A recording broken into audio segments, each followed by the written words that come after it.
compañeros Gerardo Mora Hernández y Rosa Ortiz Paz, de la Escuela Normal Superior de México. Bien, muchas gracias. Buenos días. Bien, el modelo de educación histórica que les vamos a comentar surgió, es una propuesta que hemos llevado a la práctica desde el 2006 en la Escuela Normal Superior de México, desde la licenciatura en Historia y también a partir de la maestría en Educación Básica, Programa Interplanteles. A partir del reto que implicó en el 2006 la puesta en práctica de los nuevos programas, entonces empezamos nosotros a sistematizar una serie de experiencias que ya veníamos teniendo desde que en la Normal Superior en 1999 se cambió el plan de Ciencias Sociales por el de Especialidades y bueno, a partir del de Historia. El día de ayer mi compañero inició una presentación del modelo y bueno, dado que el tiempo es muy limitado, yo voy a continuar una parte de este. Si algunos estuvieron, pues este sería una continuación de esa parte. Este modelo que hemos propuesto está diseñado para educación básica, inicialmente para secundaria, pero últimamente a partir de la reforma de 2009 también hemos incluido primaria. Solo les voy a hablar de secundaria en esta ocasión. La base del modelo es el tipo de clases. Hemos dividido, la clase normalmente de historia es una clase tradicional, expositiva, bien, lo que sabemos y lo que siempre decimos. Entonces, para cambiarla, ¿qué hacemos diferente?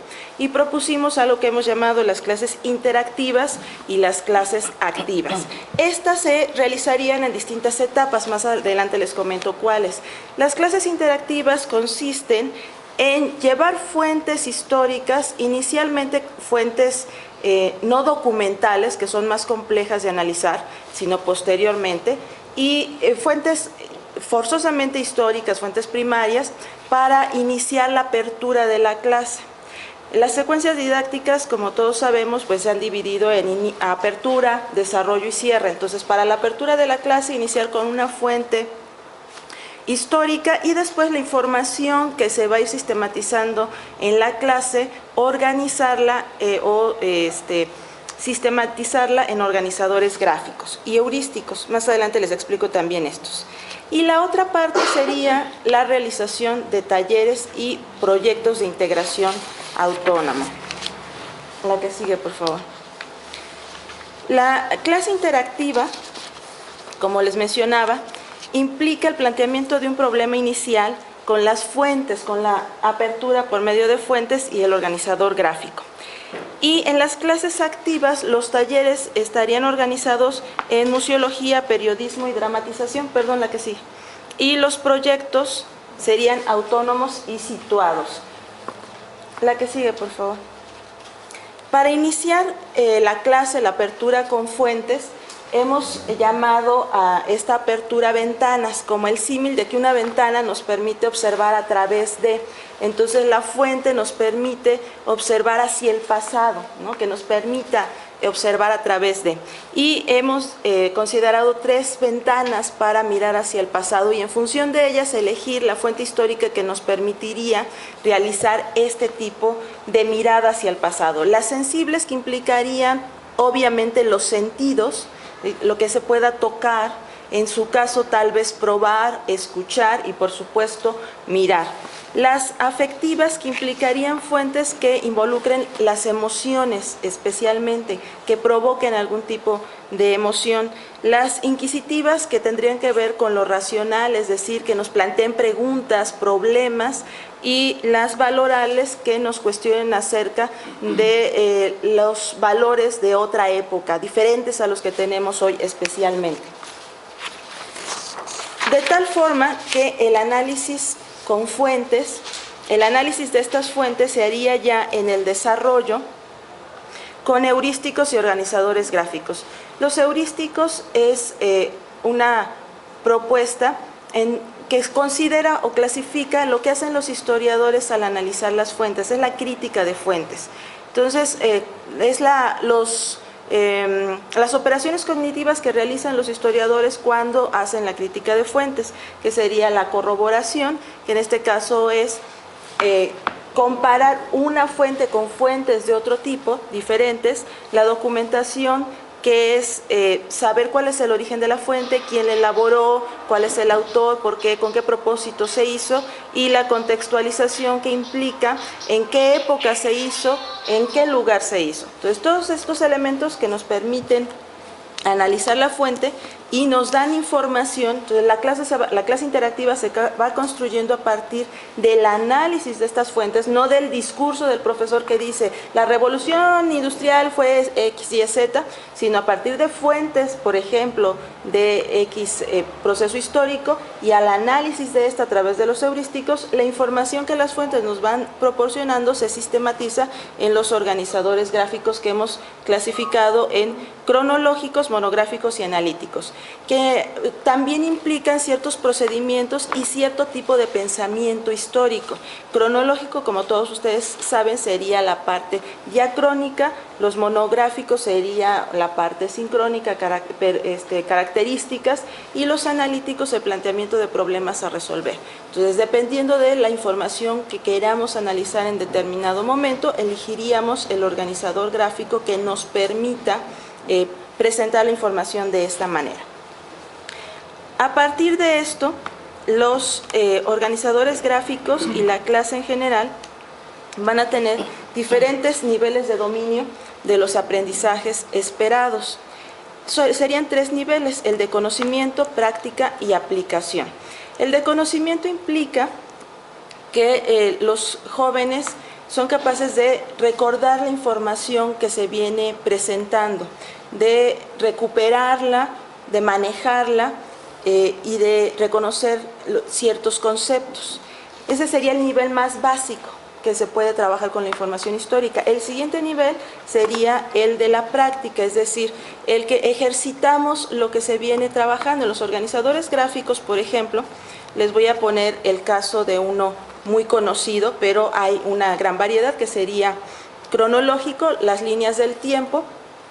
En el caso de la línea del tiempo, el primer nivel sería el de conocer que existen líneas del tiempo, o diagrama para la situación problema, o diagrama dilema, o diagrama espina, en fin, diferentes organizadores gráficos. El primer nivel sería el de conocerlos, saber que existen y el profesor es el que los maneja. El siguiente nivel de práctica sería el de ejercitarlos. El profesor les comenta a los estudiantes para qué sirven, en qué momento se utilizan, con qué información son útiles y de qué manera los pueden trabajar. Y junto con los estudiantes hacen ejercicios para manejar el procedimiento que permite sistematizar esa información. Y el de aplicación supondría que los estudiantes son capaces ellos mismos de elegir el procedimiento más adecuado para analizar determinada información por sí mismos, sin que el profesor decida en qué momento tienen que ocupar tal organizador. La que sigue, por favor. Para poder conseguir esto, hacemos una planificación anual para poder ir paulatinamente consiguiéndolo. No se va a lograr de la noche a la mañana. Esta es una propuesta que se debe aplicar de manera anual. En educación básica, los contenidos están divididos en cinco bloques. Entonces, para el primer bloque, la idea es realizar actividades de sensibilización. Es decir, la historia normalmente, como todos sabemos, es una asignatura aburrida que no les interesa a los estudiantes, etc. Entonces, iniciar con la sensibilización, es decir, presentando fuentes históricas que se puedan aprender con facilidad a través de los sentidos, que se puedan tocar, que se puedan mirar, y con actividades que estén fundamentadas en las inteligencias múltiples o la iniciación artística. Y el nivel de dominio del aprendizaje esperado sería el de conocimiento, que vayan ellos conociendo la información básica. Si logramos esto, estaríamos iniciando de entrada que no somos el peor maestro, ¿no? El que cuando llega uno y dice, soy el maestro de historia, todo el mundo pone cara de, ¿no? El de historia. Entonces, la idea es iniciar con fuentes siempre, pero con las fuentes que les permiten a los estudiantes acercarse a la historia de una manera agradable. El siguiente bloque sería ya un taller de museografía. Ahí empezaríamos los talleres.